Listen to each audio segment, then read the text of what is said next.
Hello and welcome to our videos for 2019. First of all, thank you very much for all the lovely comments that we've received through YouTube. People have asked about how do you maintain a hot foil machine. So today what I've done is I've got a platen style machine. This happens to be a Polydiam HF85, but of course you might have a Blockmaster or a Magmark or a Marshall machine, and they all work virtually in the same way. So what I'm just going to go through is a few just little hints and tips for maintenance of your machine. They actually require very little maintenance at all, but what I have got is a little can here of good old-fashioned 3-in-1 oil. I think I bought this from the UK pound shop. A can like this probably will last you best part of 100 years. But all you need to do is just use it very sparingly, and you just want a couple of little drops on some of the moving parts. So I'm just going to go through the moving parts. You will have a pivot on your machine, and so what you want to do is place a little bit of oil just here and here. You don't have to pour lots of oil, just literally 1 or 2 drops.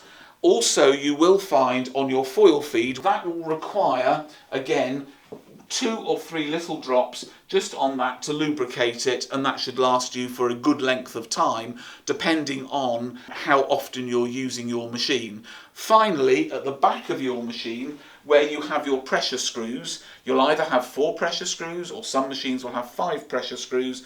Again, drop of oil just at the back of the pressure screw, and then just move your pressure screws in and out a little bit to lubricate them, and that should be enough to last you for the best part of a year.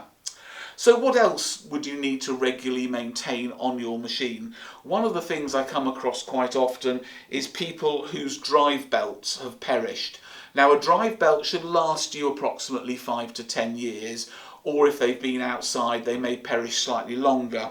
You can purchase from us the drive belt. All you need to do is get your old drive belt or measure how long your drive belt is, because different machines have slightly different sizes and we cut them from a long length.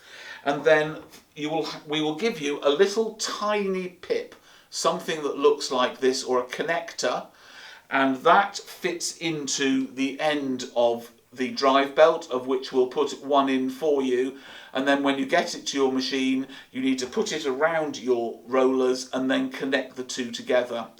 At 2019 prices, they'll cost you approximately £20 plus the VAT plus the carriage either to the UK or the rest of the world. If you are in Europe or the rest of the world, maybe you want to think about getting 2 drive belts so you've always got one spare.